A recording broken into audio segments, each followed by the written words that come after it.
Hey there, everybody, and welcome to this fifth episode, I guess you could call it, of the Find Out stream from Roll Around and Find Out. I'm your host, AJ Smith, and we're very excited to have somebody from the Homebrew Podcast Network, Andy, here to talk about her and the rest of her team's exciting new game, Mythcraft, which we will also we're going to pre-record it so that you don't have to sit there and listen to us argue about the rules for an hour or two as we figure it out. But we are going to be doing a demo of that in the next week, and we'll post that on here and YouTube. So I'll just go ahead and let Andy introduce herself, and then I'll let the rest of the crowd say hello, and then we'll go from there.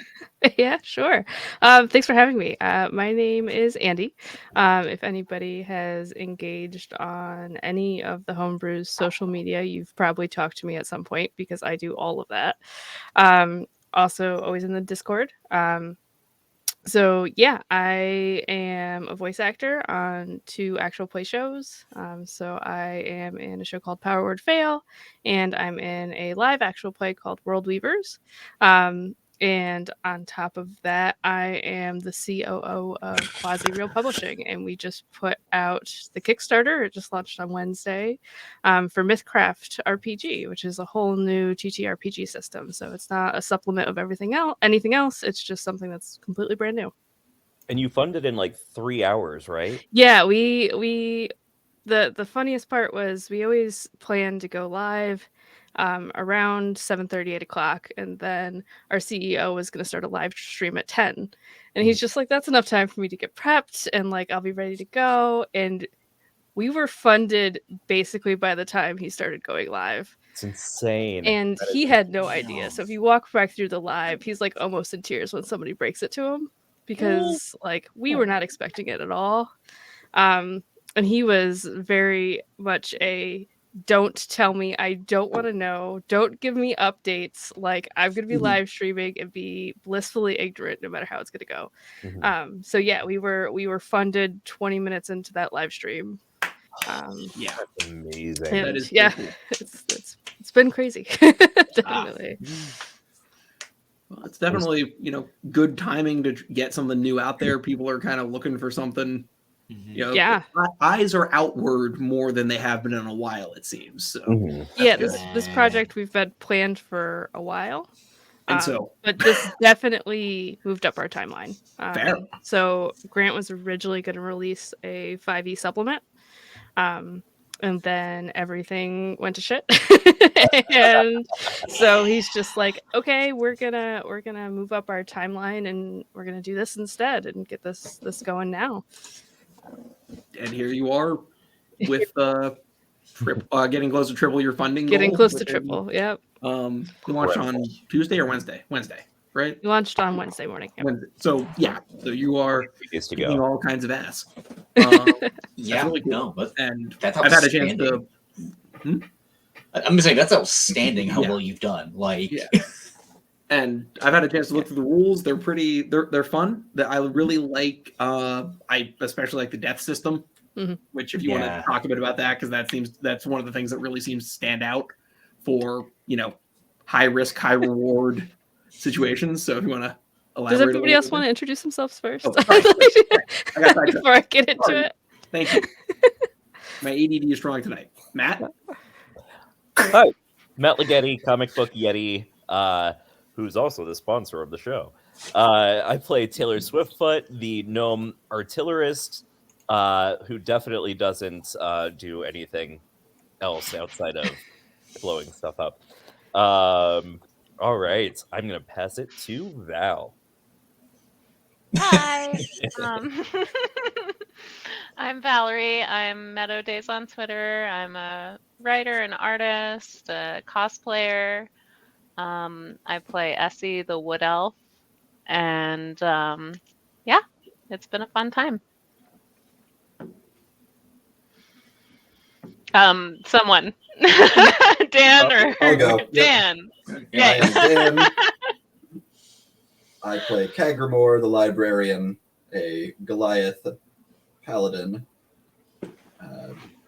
Oath of the Watchers. Oh my goodness. There are cat puppies. Sorry, I didn't mean to. My wife decided this was the right time to bring them in. This is She was Coconut. correct. Hi, Emily. Hi, Emily. Hi, Emily's This is my wife, babies. Emily, for those of you who haven't. Hi. Hi. Oh my goodness. We got them about 3 hours ago. Amazing. Anyway, sorry. Dan, you were saying? Yeah, kitties. I Uriel. was saying kitties. With a K, he's saying kitties with a K. Yay, kitties. Yes. Sorry. So one is Coral with a C and the other one's Coral with a K? For the kitten's name? No, Coconut and Mango. But not Carl. Carl. Okay, anyways, sorry. Dan? I'm good. I'm Chris. I'm an engineer, dungeon master, just martial arts. I play Eustace Stone, the dwarven blade singing wizard, but I use a gun. Because it's fun. So, cool. Once Ravani gets back, we'll let her say hello. I'm not sure where she is popped off to, but anyway, so yeah, death system for no. Fine.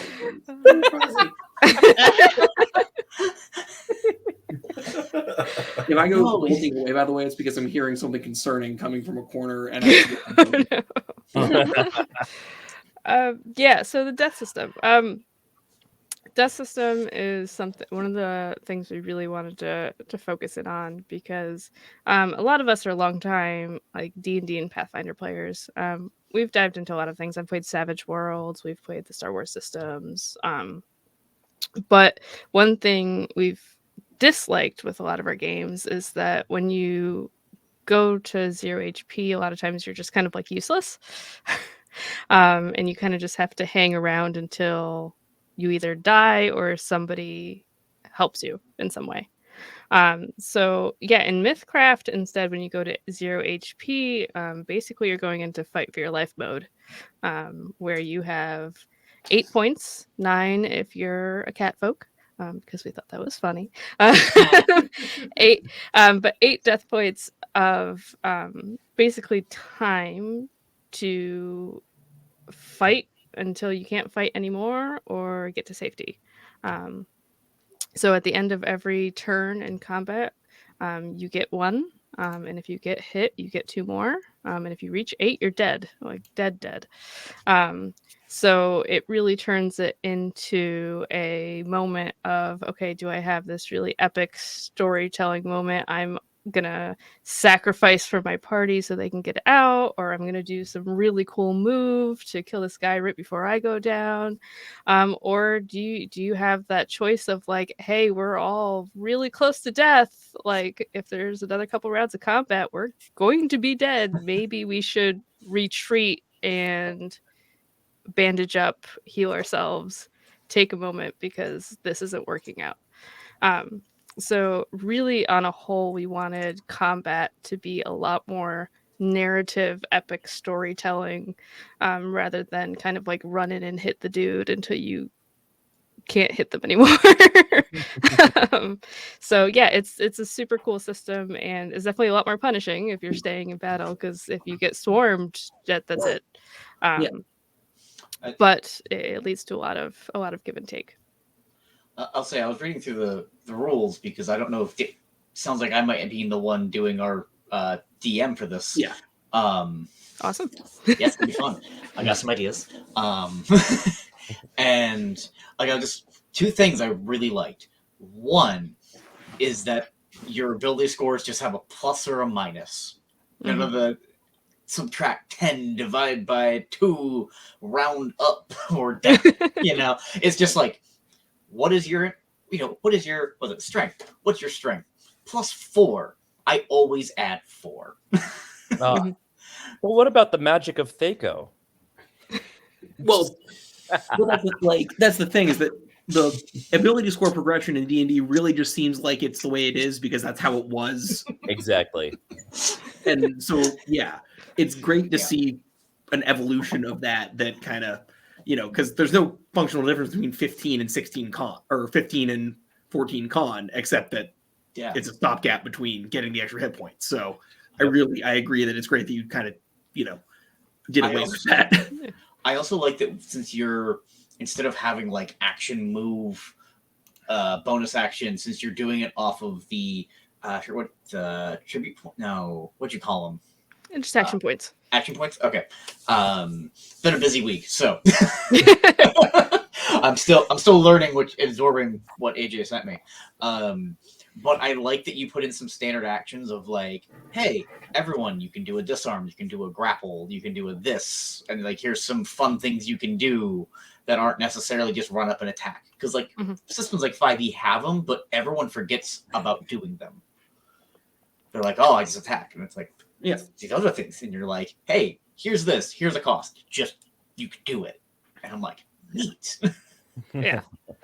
And the other nice thing is that's one of the things that Grant really wanted to change, was the fact that a lot of games are just like run up and hit, and like there's no reason to disengage or back off unless you're in trouble. Like it's very tactical play is not really seen that often, because a lot of times the best thing is to just run up and hit, or throw spells, and like you don't have to really move because you don't have to. And with this, like not every monster or creature has attacks of opportunity. Neither do players. Yeah, so you can just leave. And unless that monster has an attack of opportunity written into them, you can go up, you can hit, you can disengage, you can move around and tactically work in your battle. And especially we're turning reactive actions into something that really matters. So instead of it just being like, oh, my reaction is I hit, or maybe like one shield, okay, I throw it up. We want whole classes that are built around using big tower shields to block things from your enemies, or being able to help out an ally in some way, or protect. Casters are also going to need to take more than one turn on occasion to cast spells. They're not always going to be an immediate cast. If you have a really big spell that's going to do a really big thing, you're not going to be able to do it in 10 seconds. It's going to take some preparation. So there's going to have to be some of that, where if your caster wants to cast thing and it's going to take them 3 turns, the rest of the party is going to have to protect them so that they can get it off. And we're talking really big spells, like level a town type of spells. But also is that's going to just have a flat action point cost to cast the spell, right? Right. So like if you invest in I have them up. Coordination, then you could potentially get bigger spells off more quickly, or yeah. Cool. So there's gonna be spells. A lot of spells are gonna be in the range that you can do it in one round. There's not gonna be too many that cost multi-round, but like you might have a spell that costs like say 10 action points, and if you have 5, you can spend 5 and 5 and use 2 rounds, or all of them will have like a minimum per turn where you have to spend at least 3. So you can't just like wait and just run around and dodge. Like you have to actually cast. Yeah. Cool. So maybe it's I spend 5 this turn, 3 my next turn, and then 2, and then after you hit that max, it goes off. And it costs whatever those action points are. The nice thing is with the spell points, if you get interrupted and it doesn't go off, it doesn't take those spell points. Okay.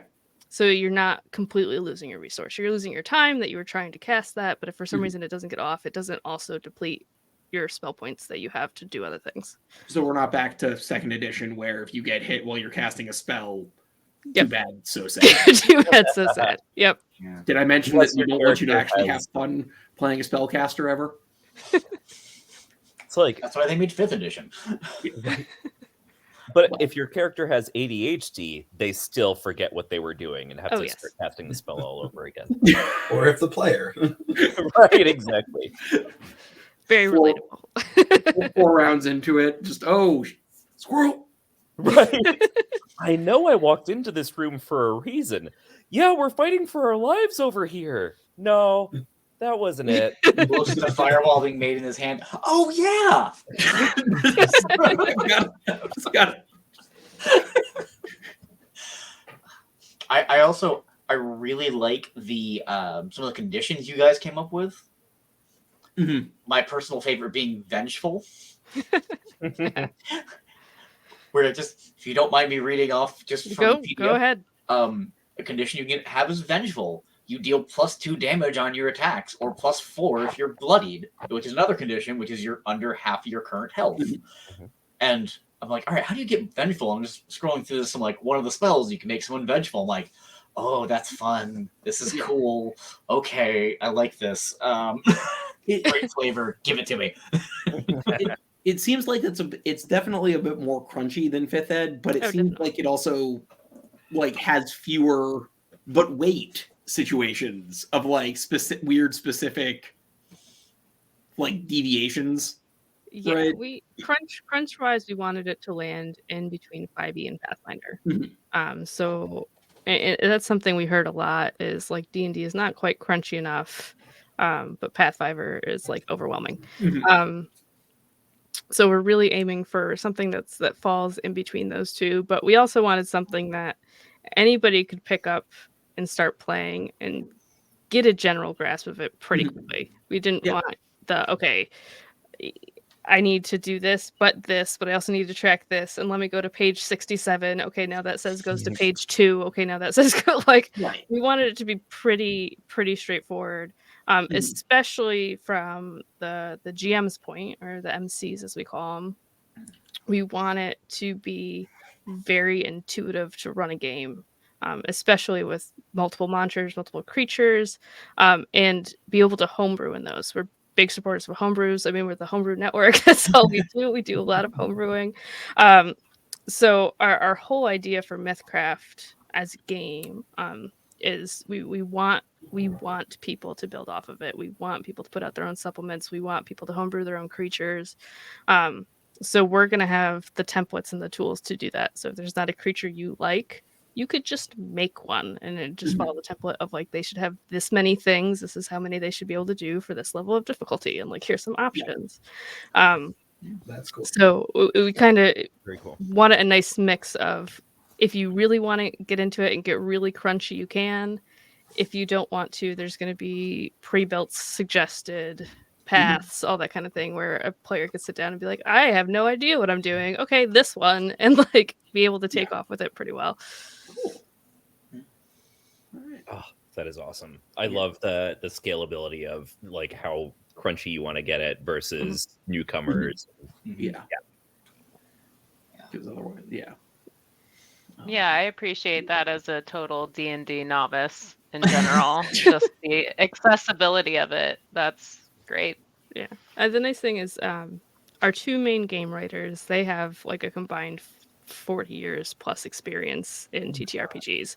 They've been playing their whole lives, running games their whole lives. Nathan, the lead game writer, has been, I think he said since he was 9, like running games and creating games for his friends. And so he's been doing this for a long time. Me, on the other hand, I've been in the TTRPG world for 2 years, which is why I'm not writing the game. I'm giving my input. But having me in the room helps them with, like, if they're coming up with somebody, it's something I'm like, hey, from like a newer player's perspective, I don't get that reference, or I don't like, that's not intuitive to me. So it's a nice balance that like they can put all of their experiences into getting really crunchy, and I'm the person on the other side that's just like, okay, like too many options is overwhelming to me. In anything, like I also have ADHD. I'm like, I'm not like, I have 10 options. No, like I need 3. And like, even then I want you to point me in the direction of which one you think I should take. Like 100%. Yeah. So we're going to make sure that there's a nice balance in that. 'Cause I'm definitely that person where I'm like, okay, I'm glad that there's thousands of builds I can do, but like, which one should I do? Because otherwise I'm just gonna pick the that sounds cool path. Right. There's nothing wrong with the that sounds cool path. Oh, not at all. That is like It's half usually of my at least characters. 2/3 of the paths, though. But Yeah. That's how we being ended able up. to pick one is nice. That's how Chris ended up with Chuck. Oh yeah. Charles Sinclair III. You can call me Chuck. Thrown weapon, but not Nice. actual like. No, I threw knives. What was it? The Congratulations, you managed to make a character that's almost as good as an archer. No, that was my Eldritch Knight. The throw knife user was really good. Yeah. Because I chucked knives and then cast heat metal on the knives I stuck in monsters. Nice. There you go. The javelin chucker was just I wanted to juggle javelins because it sounded fun. Yeah. And we had 2 barbarians. I didn't have to hit hard. I just had to my cast God. spells. Yeah. We had 2 barbarians. That was Storm King's Thunder. We had 2 barbarians, a bard, and a fighter. Yeah. I was gonna frontline and do the standard Eldritch Knight with a sword and a shield and be super tanky. And then I'm like, why the hell am I in front of these 2? You were the nerd of the party. Like, what? You're literate? I mean, I initially intended to use all those free ASIs to be picking up like Ritual Caster, Magic Initiate, and then I'm like, well, I guess now I'm just going to multi-class Artificer and just be like healing with my familiar while I chuck javelins from behind the barbarians. Like, That was it was fun. Yeah. That was also where I despaired of ever running another Wizards pre-gen adventure after trying to do Storm King's Thunder because it doesn't. So, so you got. So it sounds like you're you're starting out with a pretty solid campaign. It sounds like you're releasing this with a pretty solid campaign path to go with it, right? Yeah. So the game is going to be written with pretty heavy lore. Nathan has a master's in fantasy writing.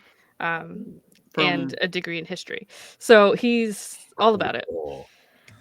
I don't know where from. The Seton Hill program, or I have no idea where from. Okay.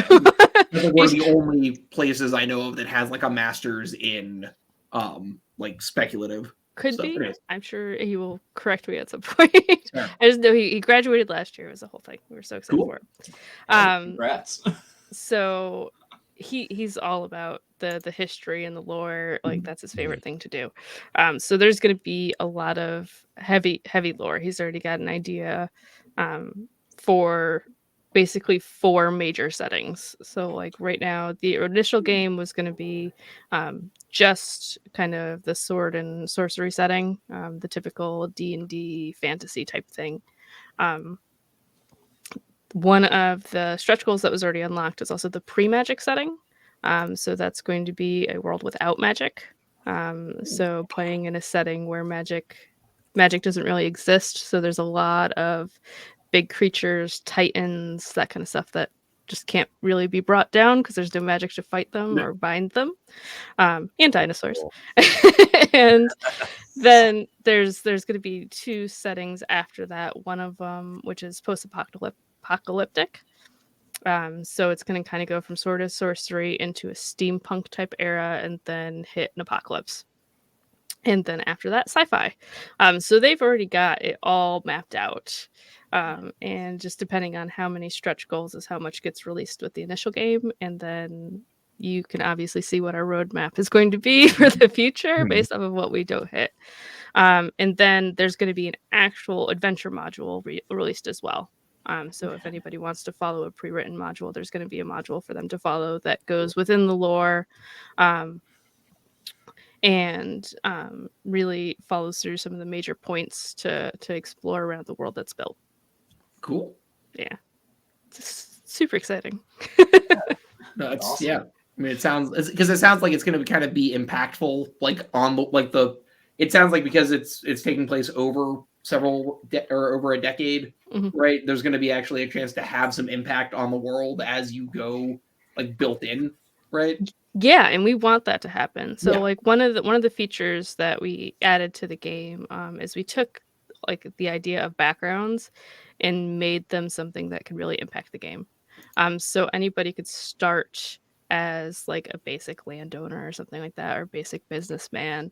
And throughout their game, they can level up their profession and their background to eventually own like a whole menagerie of businesses, or be a leader of a whole group of bandits, or be a king, or like we have rules for all of that, and we have that built in so that whatever you start off with as like, I'm a basic adventurer and I'm just like a basic cook, you can eventually be of like, now I'm this super badass person who has murdered multiple monsters and learned how to make super creative dishes out of them. And now I own a chain of restaurants throughout the entire world.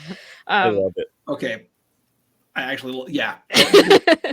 Yeah. The players open restaurants in my campaigns with alarming frequency. So, like You suggested it to me, to be fair. Do you egg them on, AJ? Oh, Let's be honest. okay, listen, that is true, but that is only because it gives me an excuse to bring out the mascot pageant mini game where everybody has a random table with like a name, a species, a adjective, and a weird fact, and everybody has to roll on it, and then you pick the best, and then we do mascot auditions, and that's how we ended up with Oscar the sexy sea captain and his prawn backup dancers. I'm the mascot for my buddy Nate's gumbo fast casual gumbo joint called Gumbo Rees. So, God. yeah. I am 99% certain that out. he will do an unhinged ad for Gumbo Rees at some point. Thank you. Wonderful. I mean, Also, Andy, if you ever feel the need to rant about something fantasy related for a minute, like it's a company, you are welcome to join us for you're welcome to do a cameo as the unhinged advertisement that we go during our breaks. we need some more. That's awesome. I still need to do one as my favorite shopkeeper. I haven't done that yet. AJ's seen the shopkeeper. It's a lot of fun. I have. It is basically Mike the liar meets the snake oil salesman from the beginning of Aladdin, and I just mashed them and said, "Here's my person selling random crap." That's awesome. And then I just started pulling trinkets out and randomly trying to. I think the first time I used them, I was trying to sell a bell with no ding, saying it's like, "Oh, it's only for the faithful. You must have these. You must believe really hard, and then do great magic." And my players are like, "I'm casting the effect magic. This is bullshit." And then Dan also, has Tony gotten back to you about the dead horse? I haven't had a chance to talk to him yet, but we'll work on that. Cool. And now that you're talking about all of this, I feel like we might have to do something else with his. In one of his campaigns, he introduced celebrity chef Sassin. Oh my god. Ramses Fierro and his cheese goblin. Or sorry, cheese golem. Cheese golem? Oh my god. Yes. Somebody call Elise in here. Yeah, somebody call. Is the golem made of cheese, or do they love It was a cheese? fondue that came to life and attacked. Oh no. You're just like strangle you while you That's ate a it? great answer. The funny thing was that he wasn't even actually a bad guy. He was just a side, like, it was like a wrinkle in something that we were supposed to. So he's carrying over. He's recycling a villain from one of our last campaigns that somebody else DM'd. And Ramses Fierro was hired by our current DM's former character to assassinate him. And we just happened to be at the same party. Oh, I love that. And it was mostly, for me, it was just this is not my problem kind of thing. Because we also had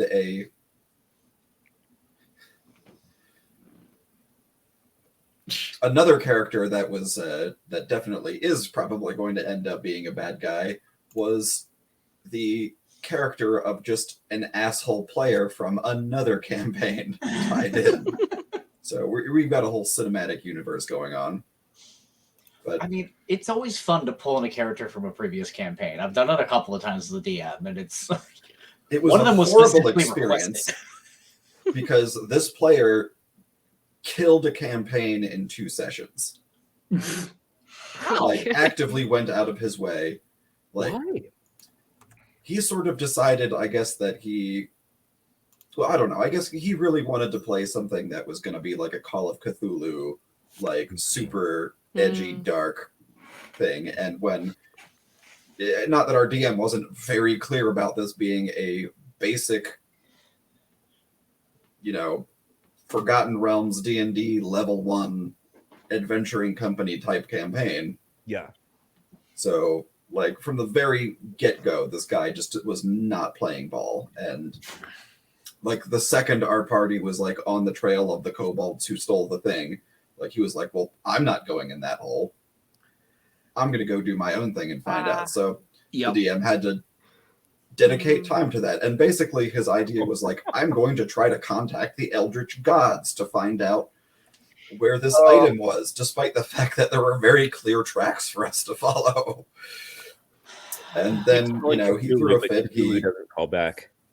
He violated the non-disclosure agreement that our party didn't get paid. Oh my god. Tried to sacrifice a goat, got the city watch, like assaulted members of the city watch, Jeez. and like, yeah. You just kicked the player. Or you tell Like, him not only did he, you know, bitch quit the campaign with as much drama as he could get away with, but he completely derailed it and like ended up killing the campaign before it even got started. Oh, that's rough. And that's why I always talk to players about what they want to do with like that. That is why I like, having had a few experiences like that, I always make sure to sit down and go, so what are we wanting to do here? Like, you know, tell me about what sort of thing you want to do, and then we can incorporate that. Because and to elaborate, this was my friend's very first campaign DMing. and that's the issue also, because Man. no, I have a friend who tried to run Storm King's Thunder, and one of the players just like, it was his first time ever DMing, and one of the players just purposefully made a character who was buying into the like D&D is a competitive game where the first person to make the DM says fuck you wins. God. And so yeah, that was I couldn't make it to that one to try and do damage control, but yeah, that was not a fun time for anybody involved. So Yeah. Well, speaking of The fails, DM is an unpaid volunteer who is putting in work to make your life fun. Yeah. You should not harass them. Yeah. Yeah, same goes for people who run comic book sites, everyone.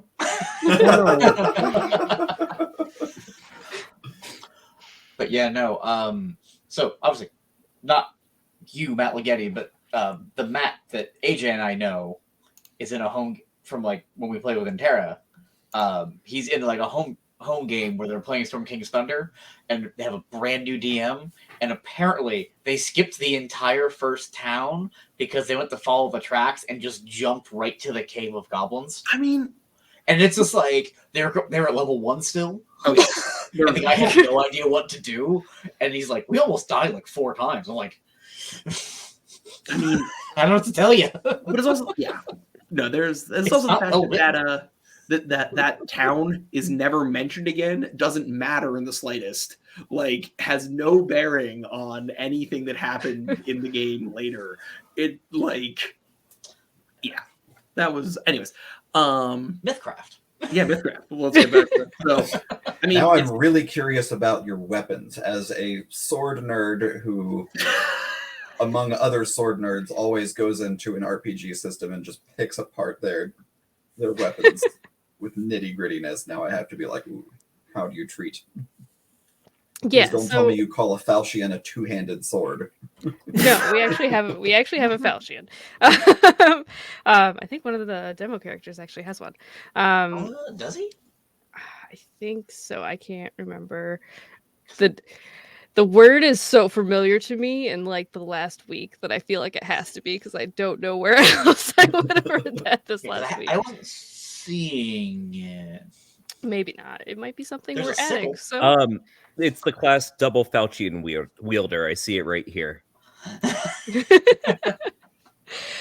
but no, we're gonna have a pretty wide variety of weapons. We don't have them all laid out.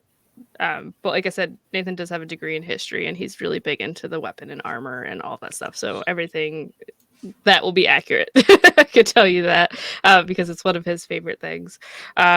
And we're going to have different types of shields. So it's not just going to be like shield. We're going to have bucklers. We're going to have tower shields, and they're going to have different effects.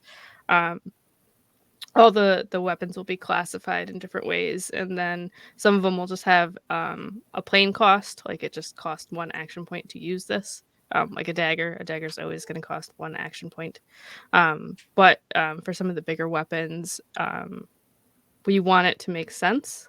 So for like a great sword, it's probably going to be something like 5 action points minus your strength to a minimum of 1 or to a minimum of 2.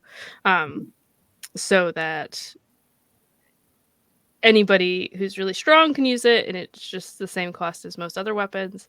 But somebody that's really weak can't just pick up a two-handed greatsword and be able to wield it no problem. They can still use it, but it's going to cost more resources. It takes them 4 turns. Yeah, or they have to save up, and like, yeah. This is another thing we didn't really talk about. Action points can get held over to the next round, so it's not just use it or lose it. If you use some of them and don't use all of them, you can build them up to the next round to do more stuff. So they might have to save up some points in order to be able to use this. So is that going to happen? Probably not. But it gives that the option of like, there's no, you can't use this weapon. Like anybody can use this weapon, but if you don't have the strength or the dexterity or the skill to, it's probably going to cost you more. Where if you're proficient with it, then yeah, you should be able to use it no problem. But yeah, I know Nathan is a huge fan. I wish he could be here today. I think either today or yesterday was his anniversary. He's off on a trip. So there's definitely going to be a lot of different options there. They should be historically accurate, because that's his thing. That's his whole thing. Well, hey, any new way of approaching that sort of thing is at least cool to look at. Like, because like I said, me and my sword nerd friends love arguing about how you could go about treating something or modifying a system to make it accurate, or because that's what we do. I do like the dual wielding talent you threw in there as well. For the Berserker has it. Yes. Yeah, to like, so they're like saying like the extra attacks. It's like, oh, your second attack costs 1 less action points. So like, your first strike is 2. Your second one to do you could either do 1 for 2 points, or you could do 2 strikes for 3, or you could do 3 for 5. I thought that was kind of neat. And those are gonna upgrade as you go, or have the option to upgrade. Okay. So we don't like to use the word tree because it's not like a talent tree like you would see in video games. We've been calling them stacks because that's the one that makes the most sense visually. But if you wanted to go down that route, you could take dual wielder 1, which would let you do that, and then dual wielder 2, which would maybe let you do 2 attacks at 1 discount or something like that as we build up. And that's going to be developed through playtesting to make sure it's not too broken. But all of those types of talents, you'll be able to build up over time. So every time you level in Mythcraft, you get a new talent point. Oh. So you choose where that goes. Do you want to build super glass cannon and just throw it in into getting a lot of attacks out? Same thing, every time you level, you get an attribute point. So same thing. Do you want to dump most of it into strength? You do a lot of damage, but you're have super low HP and probably just die? Or do you build yourself to be really tanky and not? Or do you put everything into the luck skill so that you can have a whole bunch of rerolls on your dice? But maybe not. So it's all a balance. But yeah, we want to have a lot of different options when it comes to combat for the stuff that, like, so you can do different things with weapons or shields that just make sense that somebody who has had experience with them can do. Okay. Cool. Yeah. That's awesome. Yeah. So what are the 4 classes that are pre-built? There are 4, right? Yeah. Berserker, Rogue, Cleric, and Witch. Yes. Do you have a favorite? Just curious. I really like all Are of you them. allowed to say that? No, I am allowed to say Never that. mind. We tried to figure it out. I really like all of them for different reasons. I'd say the Cleric is probably my favorite, just because the Cleric has reactions at this point.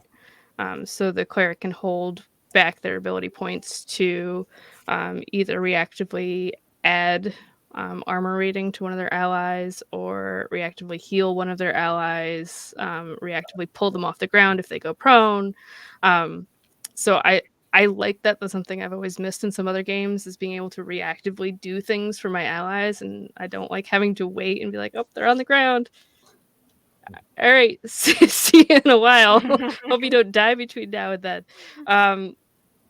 And so I think that's the cleric is probably my favorite for that reason, is there's just so much options in between rounds for that character at this point, which helps me stay engaged, because that's a really big issue I have, especially in combat in games, is staying engaged in battle. A lot of times it's, okay, I took my turn, nothing I can do. Okay, I'm gonna like try to pay attention, but I'm gonna get distracted and fiddle and like probably miss something. So being able to have a lot of different reactions that I could do keeps me a little bit more engaged, because then I'm looking for that moment of like, okay, I have this that I can do. If this comes up, I could do it. So yeah, I'd say that's my favorite out of the pre-built so far. Cool. Plus, I just call them man in a can, because a lot of armor. I know AJ had a favorite ability he read from the witch. Oh, the dark. The thing that basically lets you just burn your health to get spell points back on the fly, and the fact that there's no limit to how much damage you can, like, you can just, like, it really seems like this is gonna. There's a lot. It seems like there's a lot of chances for like high risk, high reward, like dramatic character moments of really like digging deep into your character and throwing out some awesome power, but then, you know, being in a lot of trouble afterwards. So yeah, we wanted to actually build the witch as a constitution caster, instead of being intelligence or websits or stuff like that. So a lot of options they're going to have along the way is going to be sacrificing health for more power, or sacrificing health or for something else, or a lot of sacrifice reward with that class, which we felt just fit the witch persona of that kind of thing. Or like sacrificing other people's health. Or sacrificing other people. Yeah. Exactly. What's the just because I'm in the middle of I'm on the last book of the Powder Mage trilogy right now. AJ read it and recommended it to me. And I just love the cover of the last book, but the line from the second one where it goes, you know, I'd die for my country. I'd rather kill for it. Has anybody else read the Powder? I know Dan has, because I told him to. But it's really good. Powder Mage by. So it's like French Revolution-esque. Essentially, like there's the revolutionaries are the good guys. Yeah. Like there's like traditional mages, but then there are also people that can detonate black powder with their minds and also snort it like PCP. Superpowers. But it's specifically like traditional magic is extra weak against it, and like so like the privileged, like the traditional mages are terrified of the powder mages, because like A, they can shoot a mile away and, you know, take them out, and B, like also the power just doesn't work as well on them, and so there's like this internal power struggle of like, we don't want these guys getting too much. It's a really fun book series, and there are 2 trilogies of it, and the second trilogy is actually, I think, a lot more fun than the first even. So there's a lot of novellas. Yes, there are also a bunch of novellas. Yeah. Every time I go to look for the next book, I've cycled through like 20 novellas, and one part of me is like, "That's awesome." The other part of me is like, "I just want book 3." Without doing any spoilers, I do absolutely love that the Powder Mage series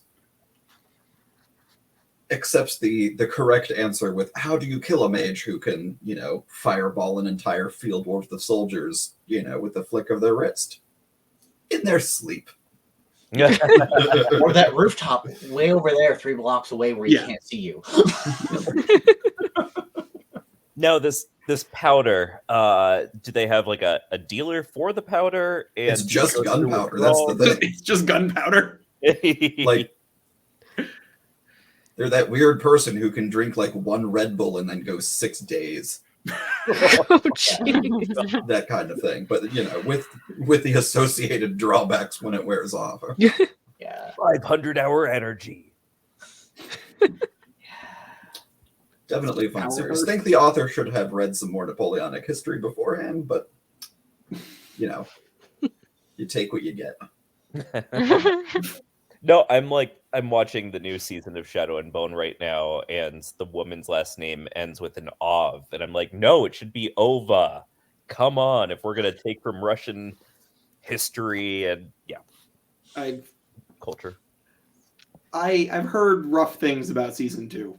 Oh, haven't it's seen it. no Is it it's no bad? good. Oh. Why am I watching it? Well, book readers are much more upset than I was, because I haven't read the books, but I could tell that something was going wrong. You know, sort of veered off into feeling like fanfic, Mm-hmm.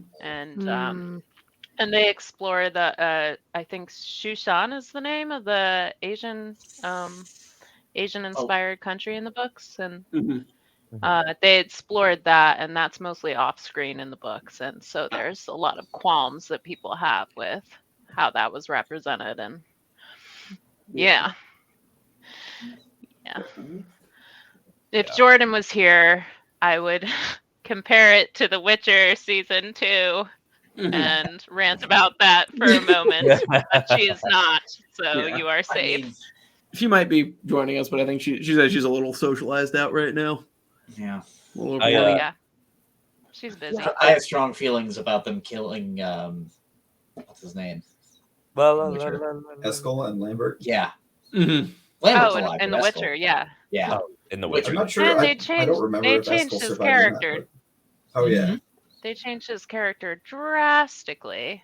Oh They no, got it was badass being Eskel, but annoying. he acted more like Lambert does Yeah. in the books and game. Mhm. Well, So they it were was both like, more why? assholes than they were supposed to be, and then they and then It's a mess. Lambert dies. Though they're one of the few characters in the books that are only in a couple of chapters, and you don't go back and hear their entire life story when you get to the last couple of books where you just felt like everyone needed an ending for this person you talked to for 5 seconds, which is my biggest complaint Right. with The Witcher. They ignored the 3 Yeah. main characters for half the last 3 books. Although that did set up They're the video pretty- games to be very nice, where every character has. Yeah, The Witcher 3 is awesome. And Oh. they have a great feast scene as well, where they're just like growing out together. It is like one of the best yeah. scenes in the game. Right. Oh my gosh. They're like, I love you, man. I love you. I will not bitch on the games. The games are outstanding. The games are the best part of the Witcher franchise. And I will just say though that the weird minutia from the second half of the Witcher books is justified, well, retroactively by how much they add to the games. Fair. So, are you a Witcher fan, Andy? Hmm? Are you a fan of The Witcher? I am not. Not that I'm not a fan. I just never jumped into the game, and like, Fair. I'm one of those person that like I have to start with where it started. So like, I'm not gonna start in the show if I haven't done the game, and I'm not gonna like. There's the books, like it's just one of those things of time. Oh yeah. But my fiance is a huge fan. Well, So especially 'cause the Wild Hunt is like you don't really even need to play Witcher 1 and Witcher 2. No, I didn't. Played 3. I did not. I didn't. But Yeah. Wild Hunt is just huge. Like I own them all. I just it's Yeah. a matter of- no, the plan I- has been there for a while. I've played all 3. I played like once each, and then I got most of the way through another Wild Hunt playthrough, and then bounced off towards the end and haven't picked it back up to finish playing through the DLCs again. Like I've completed it and I love it. Especially the there's a random side quest that is about DRM. Really? Yeah. You find a tower that is locked out by like where like you can't get in because you don't have the right key, and it's locked, but it's like Yes. direct resident magic or something like that. And Yes. Gregory's officious grimoire. like GOG games or no something like it, but it's the games are good is the dispel it, and it's very clearly a dig at. That's phenomenal. Yes, I remember that. But I really give credit to the level of detail. Like one of the DLCs, there's like I think it's just a side quest, but there's someone you could like she's cursed, and one of the option is you give the curse to someone else. The other option is like you don't give it to someone else and she dies in 7 years. Mm-hmm. And how you play the quest determines how it is because it's Witcher. Yeah. And there's a guy on YouTube who goes through and he'll dig into random stuff with a million playthroughs.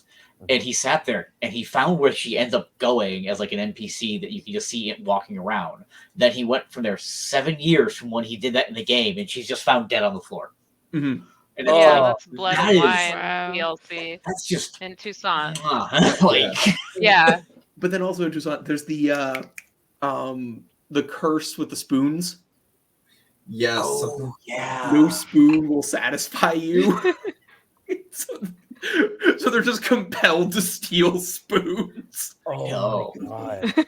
That is The House of beautiful. Spoons. It's so funny how the magic and the curses in that game and worlds just range from like kind of hilarious to like extremely meaningful. This only happened because somebody had a strong intention Mhm. about something that turned into a curse. Yep. I just think that's so cool.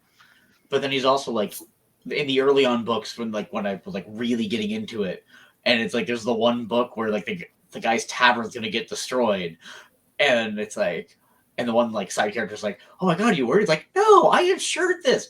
You against magic, especially against magic. I'm gonna make so much money. Really? Like the fact that he threw that into this world, which would make no sense in any kind of fantasy world, and I'm like, all right, this is slightly game breaking, but I'm laughing too hard to care. I mean, it was in Discworld. The in-sewer ants. Yep. Right off the bat, where they're just like, so wait, you're making a bet? I'm making a bet that your bar won't burn down, and if I lose the bet, I have to pay you the value of your bar. Right. Are you sure you want to do that? Like Terry Pratchett's way of comically simplifying things and explaining it through his fantasy characters is unmatched. I will beat the Vimes theory of boots drum till it, Yep. That's breaks. Yep. something that people Fine need to economy. realize in the Yep. modern world. That is very true. Have you read Discworld at all, or Andy? Sorry.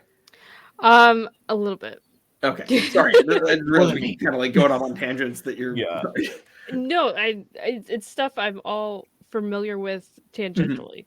Fair. Yeah. I wish I had the time. Yeah. The nice thing You is have why your whole life to do audiobooks it. things. Yeah, they're relatively quick. Is the nice thing. Mhm. Like Yeah. they're not very long books, so they're easy to kind of put back. But yeah, and it's also one of those like if you feel like you have to start from the beginning and go through them all, there's a lot to go through. Oh, it's so nice. I think there were like 32 books when I started reading them, and I was like, yes, give me more. And it would only take like a few hours to get through it because they're thin, the font is large, and you just feel so accomplished when you burn through books like that. As opposed to like Sanderson's Cosmere books. That Yeah. just I phenomenal. love long books, though. I know But they're my favorite. The thing is, though, that Terry Pratchett crams so much story into each of his books. Yeah. Like, there's not a word wasted. Oh, All of them are profound, hilarious, or impactful in some other way. yeah. Not to mention all the little subscripts. What's the I've known writers who use subtext and they're all cowards. Like, oh, what was that? I'm gonna have to look it up. I'll come back to it. Sounds like something out of God, who wrote Good Omens? Garth That's Marenghi. Terry Pratchett. Terry Oh, Pratchett. is that Pratchett? Neil Gaiman. I thought it was It's Terry someone else. Pratchett and Neil Neil Gaiman combined. Okay. Yeah. I was gonna say my And- brain went Neil Gaiman, and I just couldn't think of Yeah. Neil Gaiman. Yeah, it's Dark Pratchett and Neil Knight. Gaiman, and Neil Gaiman says that every bit of whimsy in it came from Pratchett, and Pratchett, before he died, said that any of the good writing came from Neil Gaiman. And I love that Neil Aw. Gaiman was a night person and Pratchett was a morning person, and they would just meet in the middle to discuss what the other one had written. And I'm like, I feel like a lot of Crowley and Aziraphale. yeah, Yeah. It's just a absolutely. dramatized version of them meeting over lunch. Aw, that makes me want to read it. Oh Oh, my god. Oh my God. Read it. It's outstanding. And then watch the Amazon series. Because It's also outstanding. that's one of the best show adaptations. There's like one time where they kind of embellished a little bit, and there's only like one thing they left out I wish they would have added, and that like it is outstanding. I would also recommend, though, if you do audiobooks, listen to the audiobook for Good Omens, because the narrator is the most like dry, like just like it's the driest British voice imaginable, and it just like feels like you're just like slightly exasperated, like, and then they go and they do this, and, oh my god, I just And the car was on fire, and Yeah. he just drove. And...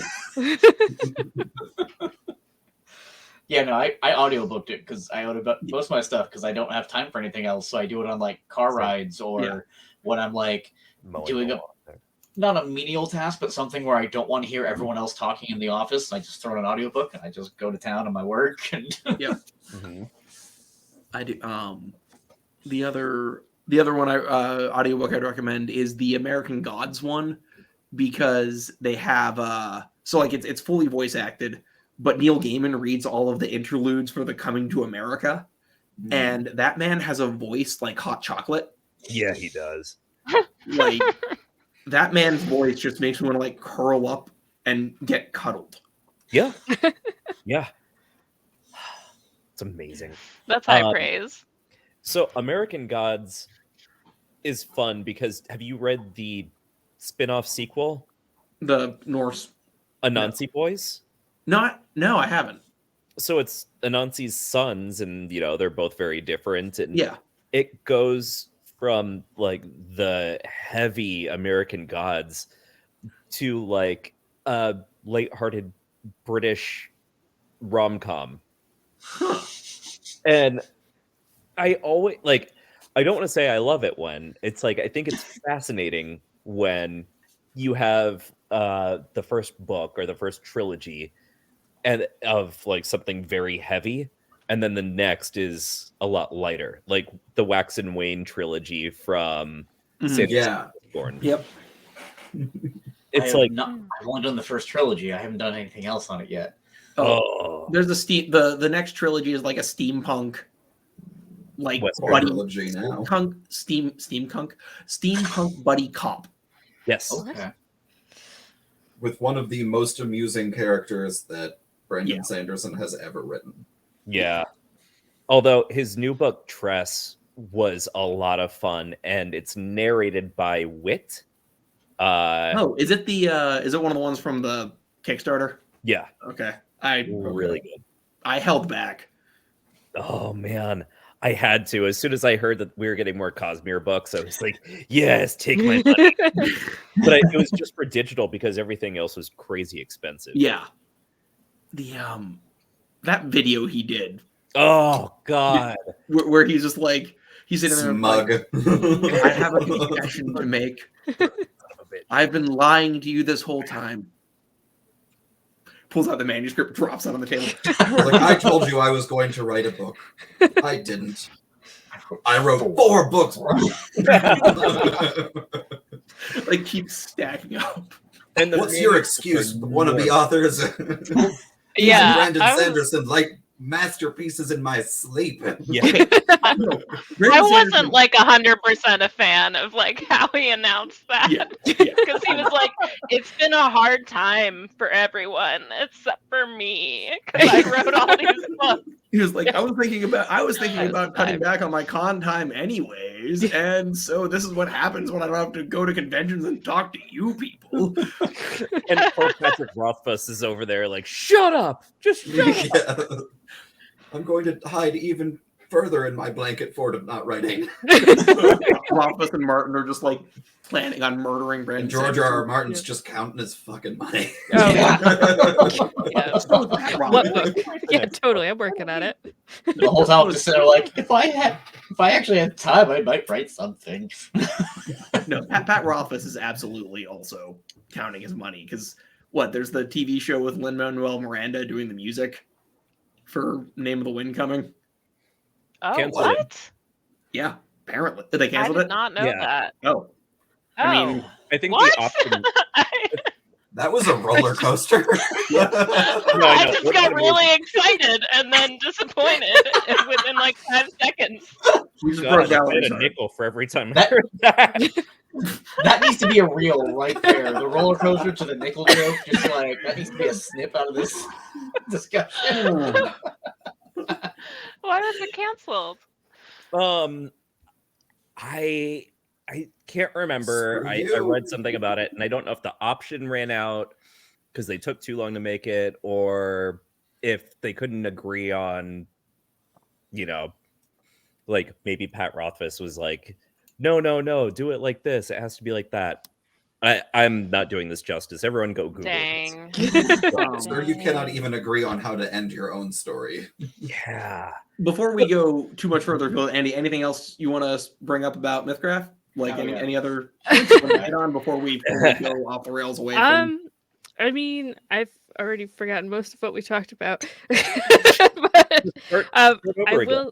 will say, since you're going into the demo soon, we did just pop in 3 more creatures into the demo doc for use. So if you want a little bit more variety, Sure. Nathan ran a one-shot in the live stream, so any creatures he had in those one-shot, we put into the demo today. So there's tokens and all that kind of stuff too.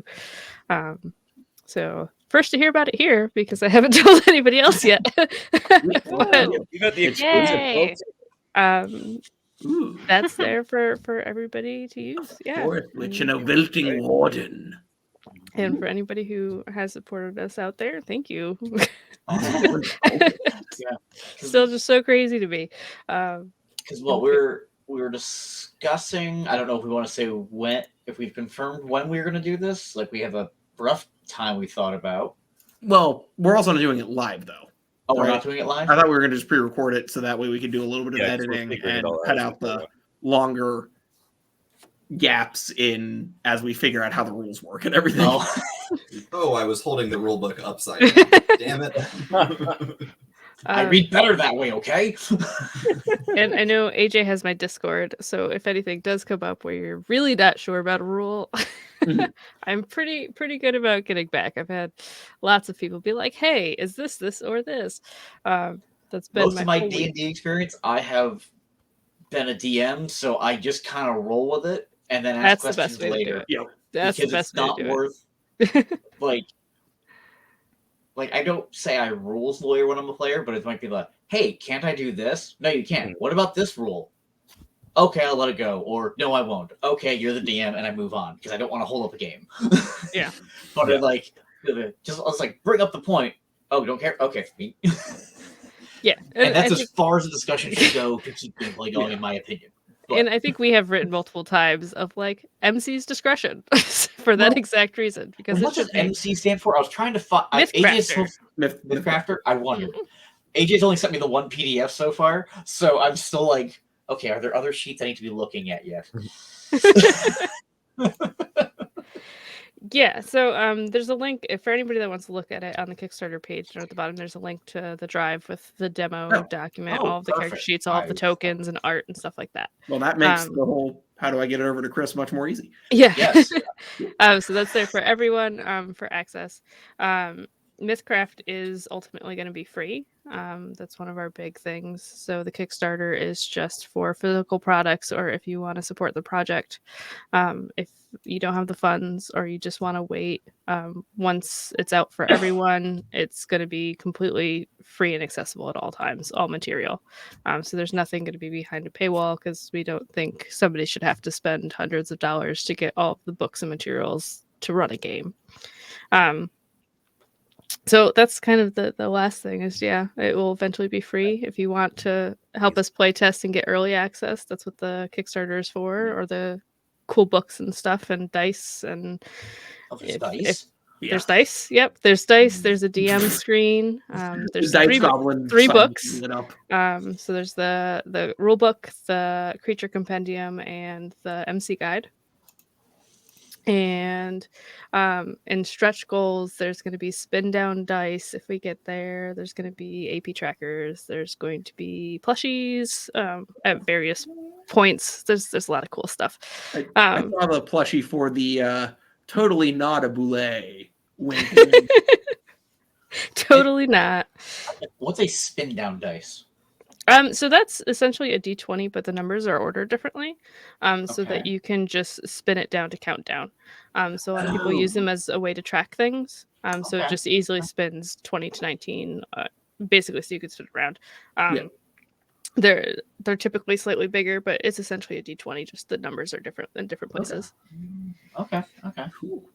Yeah, and last, if anybody wants to follow us on socials, we're at the Homebrew D&D basically everywhere.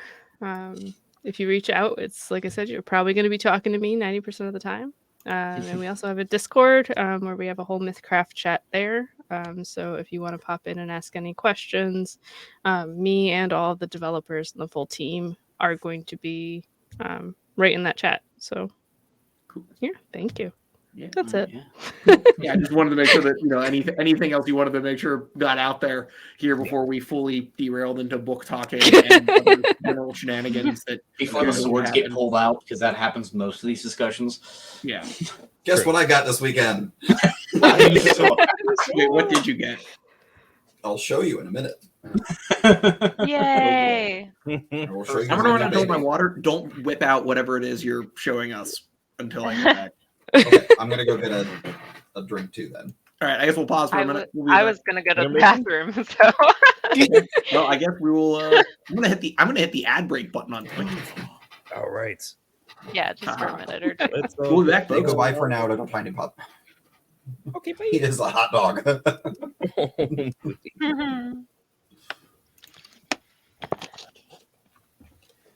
Okay. Yeah, we're back.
Welcome back.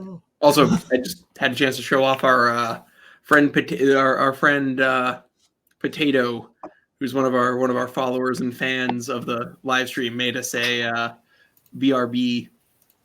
Oh, that's awesome. Yeah, he put that together during our stream last night or last week because we keep going off and just leaving blank. You know, it's like this will help people look a little more professional, and I very much appreciate it. So thank you, Potato. You're awesome. Thank you, You're Potato. the best. That's awesome. I will say, I think the best Be Right Back thing I ever saw was, have you guys watched like the Zero Punctuation on YouTube? Mm-hmm. Mm-hmm. There's one of his videos. I think he's reviewing Soul Calibur 4, and he talks about like this game is so dumb. You can beat the entire thing by just constantly using the throw button. Wait, I haven't tried the hardest difficulty yet. One moment, and it's just like it, and there's like a picture of like him with a crazed look on his face and his hat, like but like an actual like black and white picture, like and like weird music for like 10 seconds, and it comes back. Oh, never mind. Hard mode, same thing. Yeah. So yes, you beat the entire game with the throw button. Yeah.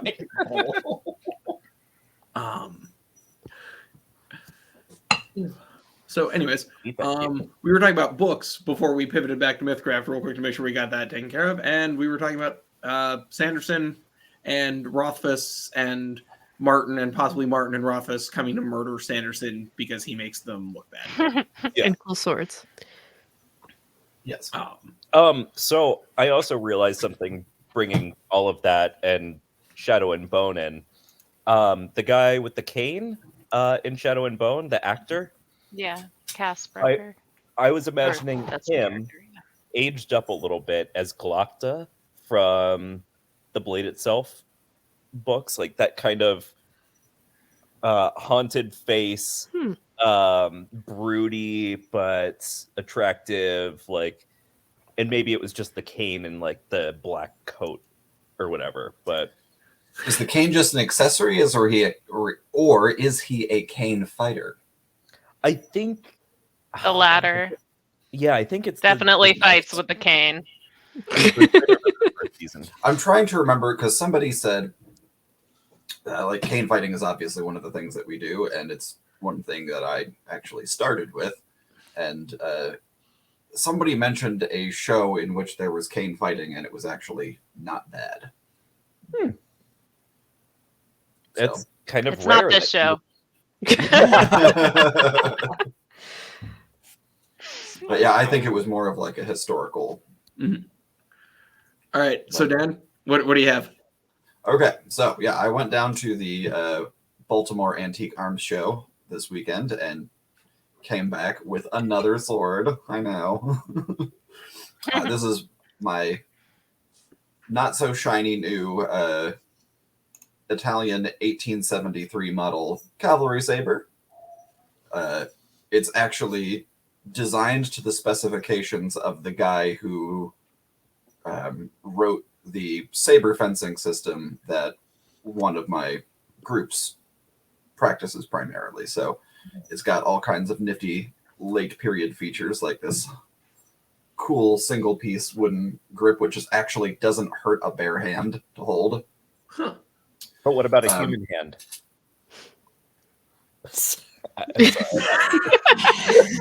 I'll hurt your human hand with it. One really cool feature it has is this thumb well in the guard. Like it actually has like an indent there for your thumb when you're holding it. So like Okay. Oh. Because most sabers, despite modern saber having agreed that, you know, having a grip with your thumb like this is the best way to do it because that lets you hold it out straight. It was a pretty late innovation, and this actually has a feature built into it. But nice blade. The cool thing is like this is probably was issued in World War I, so it's blackened, and it's got this neat pipe back, which was really just more of a fad at the time, that to make the spines hollow to save some weight. Okay. It ended up making a lot of them too bendy to to stab properly, but this is actually quite stiff. Like, you can bend it a little bit, but that's about all the further it goes. And yeah, I'm really happy with it. It's in great condition. I'm going to get it sharpened up a little bit more and do some test cutting with it. Yes. That's awesome. And How some would test you have stabbing. liked to be the guy who was the first to find out that those swords were too bendy to So actually, the fun story about Yes, the Story time. it's my favorite. I've got two specific planned stories for tonight. We'll see if we get to them. The things that I promised to be going on about, but it was in the Crimean War, so in the 1850s, that the British were finding out that their 1820 model, 1822 model saber was too bendy to pierce like heavy jackets. Oh my god. Like, so they were trying to stab Russian soldiers in their greatcoats, and the swords were just bending on it. And we're like, Uh-oh. I just imagine them like the Russian soldiers looking down, like, huh, I did not expect that. It's like an awkward moment of Right. That tickle. And that's the last war a lot of Russians survived in. Because yeah. yeah. Yeah, when you mentioned the hoping to see like your cane fighting shown on TV, Oh yeah. it made me think of there's a show, I don't think they ever renewed for a second season on Netflix, but The Wu Assassin.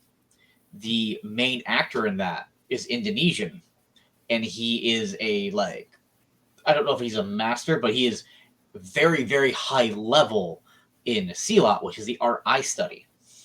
Oh, cool. So like I'm watching him fight going, yes. Yeah, that yeah, I'm seeing like essential like blocks and stuff he's doing, like, yeah, that looks right. Oh, you only throw one high kick the entire series, and that is because you have a guy like bent over and you kick him in the head because it's at chest level? Or because it's like, oh, and you're finishing him off? Yeah, no, that's very Silat. Yeah, that is awesome.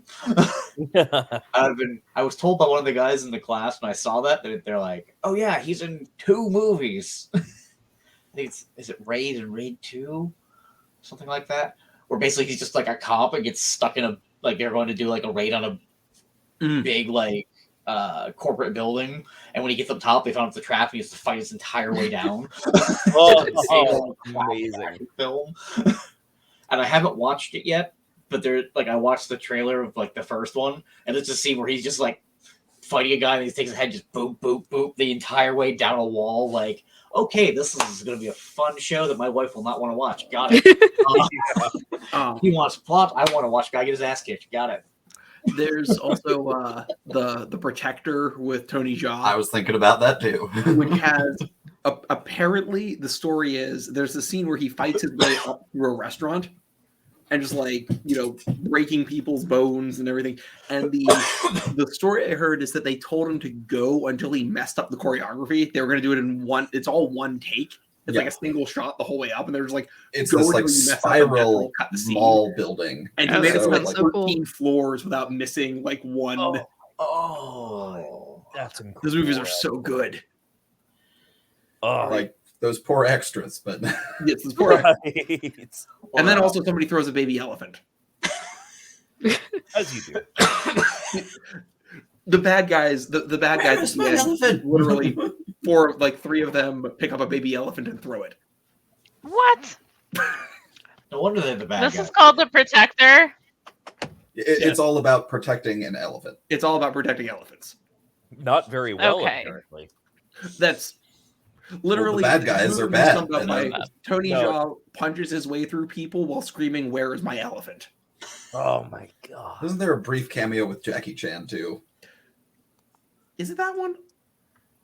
I thought he was. And it's the film, right? Not the show. Yeah. Okay. Yeah. No, it's a lot of fun. It's and then yeah. You know what might be one of my favorite fight scenes is in Leverage. There is I don't know if everyone's familiar with that show. Yeah. I haven't watched it, but I know about it. It's really good. I highly recommend that and Redemption. But anyways, there is a scene where, because they're a hitter, is also a very good chef, and the guy who taught him how to cook and everything, his restaurant's in trouble, and like so he's like the on-scene undercover one thing, and he's like being the head chef for these like new chefs, and the bad guys are going in to trying to stop him and interrogate him, not realizing who it is, and they just keep sending guys into him as he's cooking in the kitchen, and running all these guys as head chef. They just walk in as he's like cutting stuff, just bam, and then just keeps cutting stuff. At least one by one, he keeps sending more people after him, and he just keeps beating the shit out of them. The guys in the car like, "Go give me the where's everyone? What are they doing? Go, go, go!" it just progressively gets worse, and all the new chefs are just like, "This guy's awesome. We love him. This is fun." Yeah. One of my favorite fight scenes is definitely from Daredevil. Yes. Season 3. I think it's episode 4. I mean, they do like one shots in every single season, but episode 4 of season 3, there's a one shot sequence from the prison. Mhm. So Matt Oh, Murdock that was so goes into good. the prison, and Kingpin is running things from outside the prison, and he doesn't realize that. Mhm. And it has access to all the cameras and everything, and he gets on the phone with him, and he has to fight his way out of the prison, and it's almost 11 minutes long. Mhm. And the Wow. choreography is absolutely insane. I mean, he talks to people, he fights, he talks to people, he gets information, and it's all one take. It's like unbelievable. Wow. Yeah, that was amazing. I love movies and TV shows that do that. Like, what was it, Children of Men, in the car, where it just keeps on going around in circles, and it's in the very beginning of the movie, and it's this nice bonding experience between these four characters, and then it goes into this action sequence. And then I want to say Mr. Robot, probably the last season, one of the earlier episodes had like a 10 or 12 minute long scene of just like chaos happening in this office building, and one of the characters trying Mhm. to like do something related to the plot that I won't spoil. But yeah, just the like technical aspects of that and the talent that has to go into not fucking it up Oh yeah. is Oh yeah. immense. Well, then, like, the almost fuck up that, I mean, most people on the internet know about it by now, but Raiders of the Lost Ark, that entire scene where he's like he's running away and the guy pulls the sword and gets all fancy. He's like, Mhm, "I don't have time for this." Oh yeah. That was literally Harrison Ford was sick.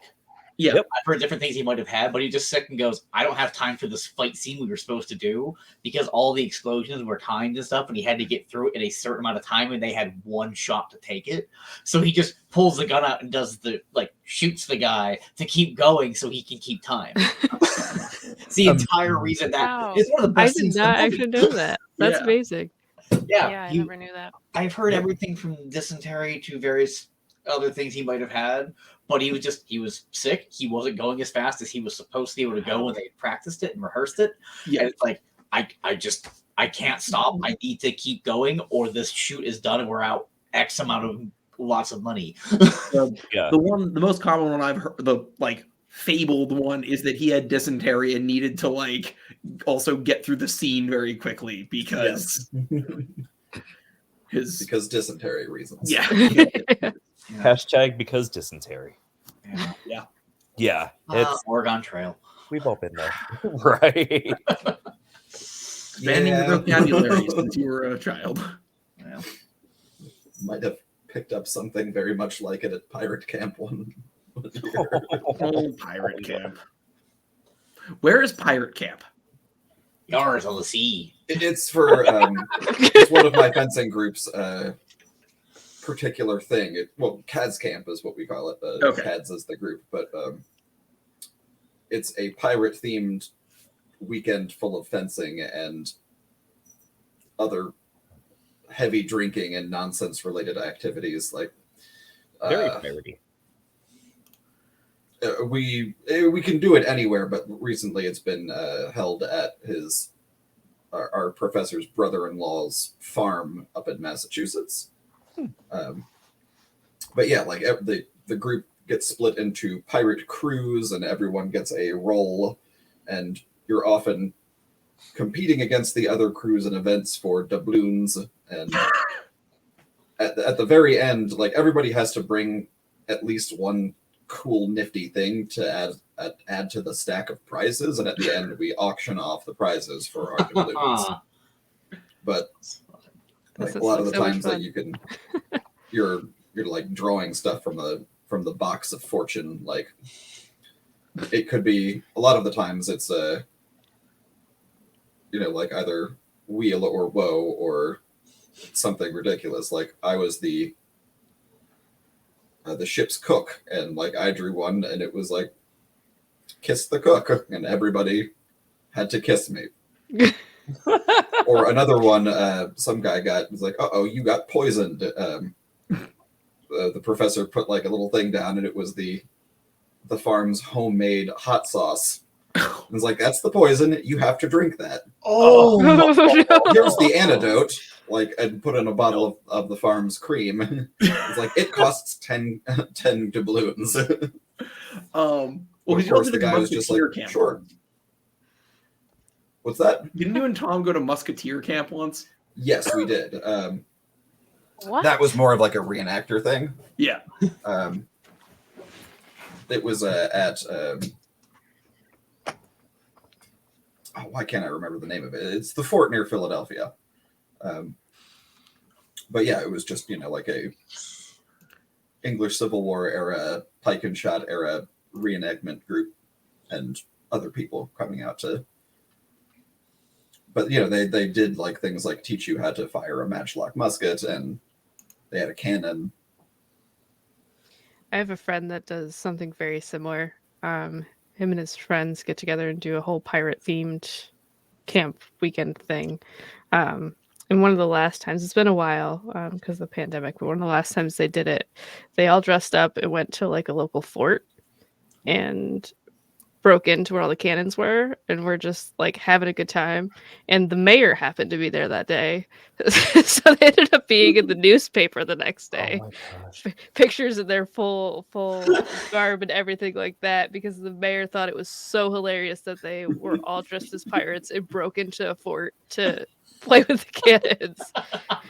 That they were featured. It got so much stuff. It was Your extremely minor crime is so thematic that it delights me. Yes, exactly. That's exactly what it was. The mayor's just like, awesome.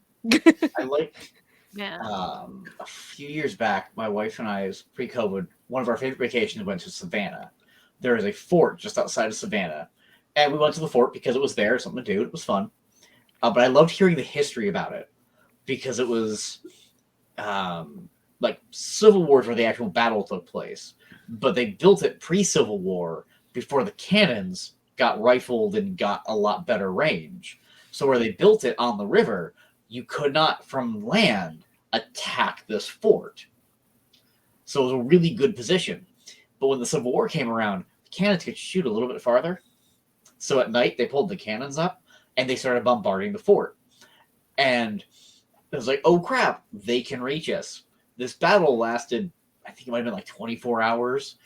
There was one casualty on the winning side, the Union, and the battle ended because they took down the one wall and had a clear shot Just across the entire arc, like where all the gunpowder and everything was in the fort, and they basically modern equivalent of look at it and go, oh shit, we're surrendering. Gone. If they got one more shot in. Yeah. But it was So like, your numbers and we're fucked. Blowing the powder magazine can be. Has anyone ever heard of the siege of Almeida in the Napoleonic Wars, in the Peninsular Campaign? Basically, the British and Portuguese were holding a city against the French, and they were set to hold out for months. And they had a powder magazine in the city's cathedral in the crypts because it was the most secure location, and they had so much powder there that they were basically going to just bombard the crap out of any French batteries that were going to try to breach the wall. And like on the first day of the French bombardment, a mortar shell like landed perfectly. Like it hit right in front of the cathedral. It went in the door, rolled down like the steps, blew the ready magazine, which went into the full magazine, and it destroyed half the town. Like everyone who was on the walls was just gone. Like shockwave threw them off to God knows where. They were like never found. Wow. There was an old pre-gunpowder castle disintegrated. Like, wow. The French literally did not attack for a whole 24 hours just out of sheer respect for the bewilderment that was going on. Like, I mean, they didn't even have to attack. They just sent somebody in to be like, hey, do you need help with the wounded? Good. Yeah. Like, it was just the point where everyone's just like, oh, fuck. I can't believe that just fucking happened. That's literally just a scene from Boondock Saints. Exactly, but instead of a cat, it's a city. Fuck! That and the, is it dead? Right. Forgot about that. But yeah, like a whole army's worth of people were just gone in an instant. So yeah, it's incredibly lucky for the Confederates that they had a chance to surrender before the battery got blown. Yeah. Before it happened to work out that they magazine. Yeah. It's like, okay. And apparently the shape of forts like that is why baseballs are in diamonds, I think. Or like they played baseball in some of those like forts because they were perfect little shape. Yeah. Huh. So I don't know if it's shaped because of that, because they played it in forts, or the fort just happened to work out, but like there's like the old Confederate like images of like like Civil War images of like, oh hey, here's them using it for recreation because they're nowhere near fighting here. Garrison That's duty is fascinating. super boring. Well, I mean, at least you could spend time on your cell phone doing whatever you want. Not Captain America Civil War. The American. No, I saw some headline today that was like, guy's been at company for 7 months, still has no job and no direct report or like superior, has no idea what to do with his time. And I was like, that would be amazing. Like, poke around all day, or start Read a a book. fight. Like, Yeah. yeah. Oh, no, I need something to do at work. If I don't have something to do at work, I want to be home. Like, Yeah, I mean, yeah. give me something. but there's always fun stuff happening on Twitter and Discord. So I don't know why those Civil War folks were so worried about Garrison duty. Hey, okay, everyone can see you. You're fine. You don't need to. He's a good kitty. Your cat is like, love me. Yeah, that's exactly what's going on right now. And then I've got kitten. Well, they're like 2 years old now, so not really kittens. But I wore them out with the laser pointer earlier. One will just jump halfway up the wall. Yeah. We took my dog for a walk today and put the kid in the stroller. And when I got the harness out, she was sitting right by me because she was expecting it. And she jumped and then pushed off and like basically backflipped off of me. Oh my god. She's a almost 70-pound pit bull. And she's like 9.5, we think. Like, she's like, yay, I'm getting out of the house. I'm like, oh, fucking hell.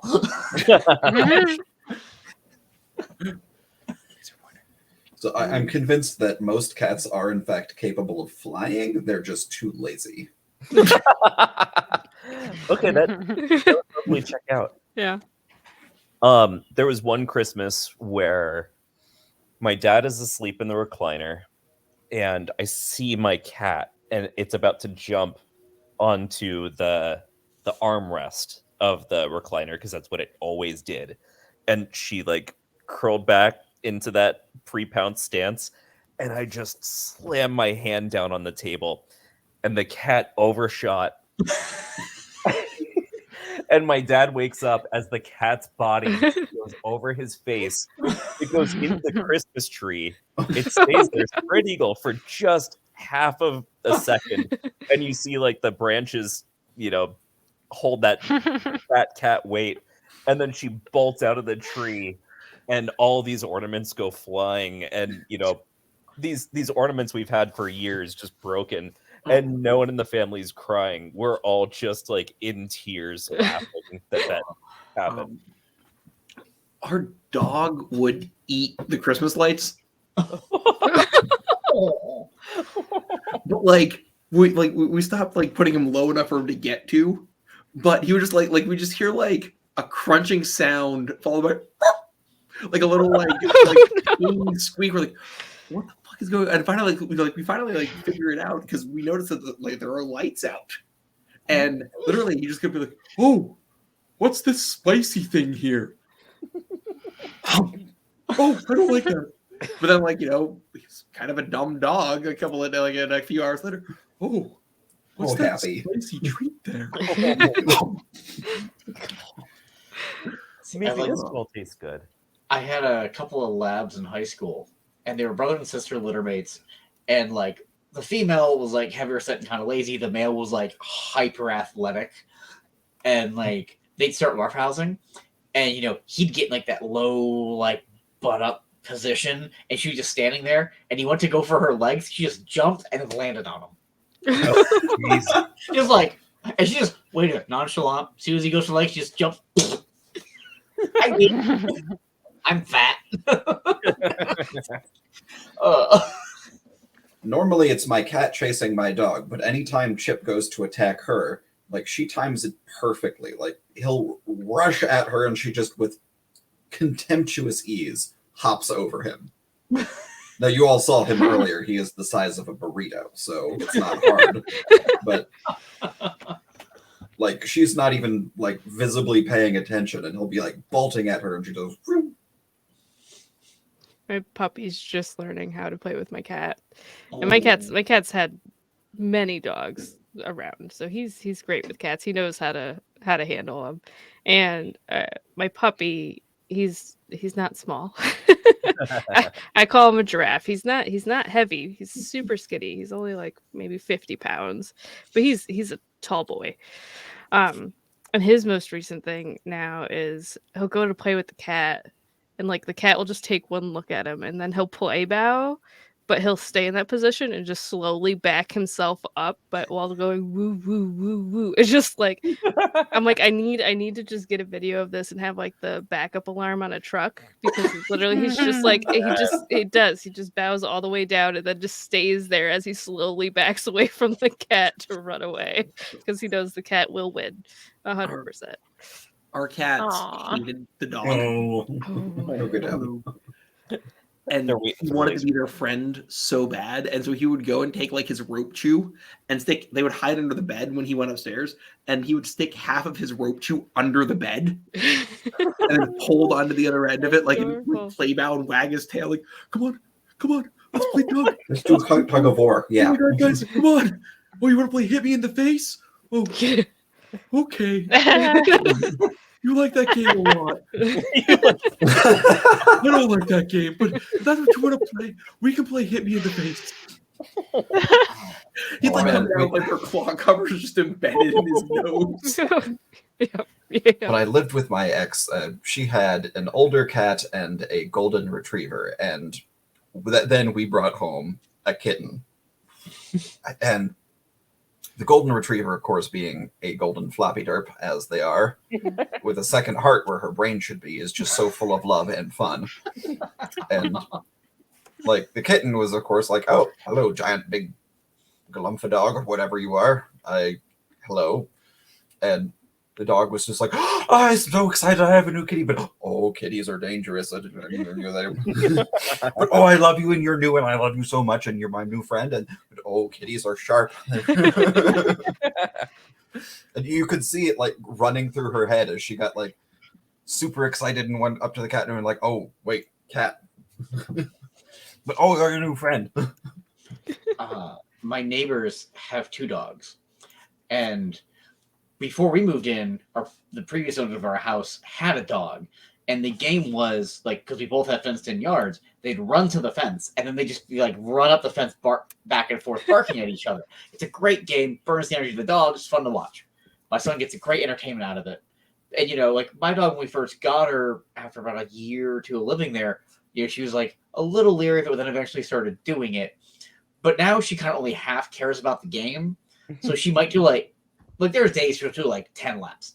Other days she'll do like half a lap, go to the bathroom, and then sit in the center of the yard and look the other direction from their house, and just be sitting there. And they're both defense like, Pebbles, come on, go, come on, Pebbles, yay, we're waiting. And she's like, nope. And just not even paying the fucking attention. And it's like, you asshole, you're such a bad friend. You just don't care. You're apathetic. Oh, no.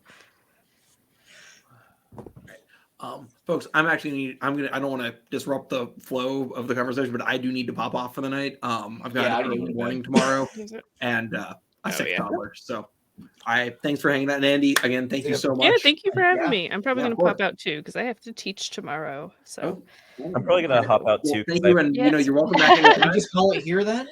Yeah, let's do it. Yeah, I was gonna say it's almost 10, so Okay, Sounds good. Yeah. cool. All right, well, let's do again, it. thank you. Nice Next to meet you, time, Andy. we'll talk Yeah, about how nice the to game meet came you. from. all right, I'm going to take us What off. do you Folks, think? thank you so much for watching. It was cool. I hope this was entertaining and educational. And keep an eye out for our Mythcraft demo.